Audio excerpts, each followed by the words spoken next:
Hi guys, for today's video is ipakita ko sa inyo kung paano tayo nag-request ng ating card sa ating Butim and PayBuy account. So, ipapakita ko sa inyo kung ano yung step by step. So, mabilis lang yung topic natin for today's video guys kasi mag-request lang tayo ng ating card kahit hindi tayo magkuha ng physical card. So, ipapakita ko sa inyo, i-click nyo lang yung wallet.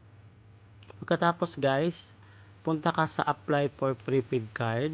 So, i-click natin yung apply for prepaid card. Ayan, so click lang natin.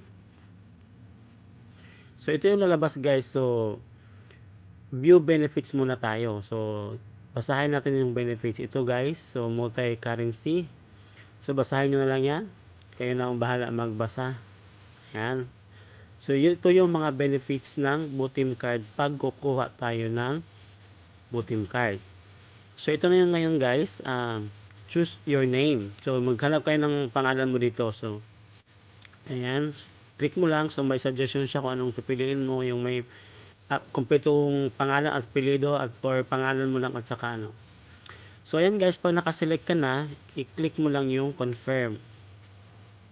Pagkatapos yan guys, i-activate mo lang yung card. So, kailangan mo siya i-activate yung card para magamit mo na yung Butim Money card mo.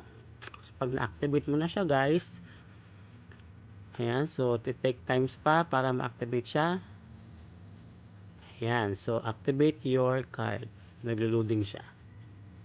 So, ayan, mag-set ka na ng 4 na pin mo. So, huwag mong kalimutan yung pin mo guys kasi kailangan mo yan. Nag-ask siya kung pwede mo ba siya i-add sa Google Play.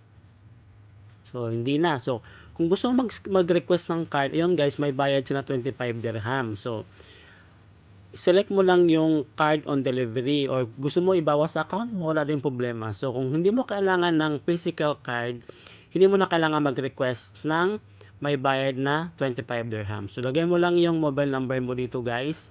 Fill up mo lang yan at saka yung complete address kung saan i-deliver yung card para after 2 to 3 days ma-deliver na yung card sa'yo. So, pag na-fill up mo na lahat ng details guys, kailangan mo lang siyang i-submit. Ayan, so lagay mo lang yung plot number mo. Ayan, kung saan kang city. At the same time, pagkatapos na guys, i-confirm mo lang.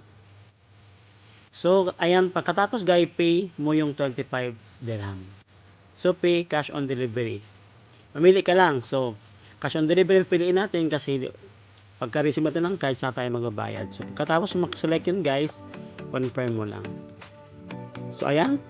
Okay na yung card natin. Naka-request na tayo. So, pag ma-deliver na guys, saka mo i-activate yung card. So, ganoon lang kabilis mag-request ng card kahit hindi mo na kailangan ng physical card. So, kung kailangan mo naman guys, kailangan mo magbayad ng 25 dirham. So, sana may natulungan guys sa video na ito guys. At huwag kalimutan mag-like, comment, share, and subscribe. At pahit na rin ang notification bell para maging update guys sa video na aking gagawin next time. Thank you for watching. See you in my next vlog.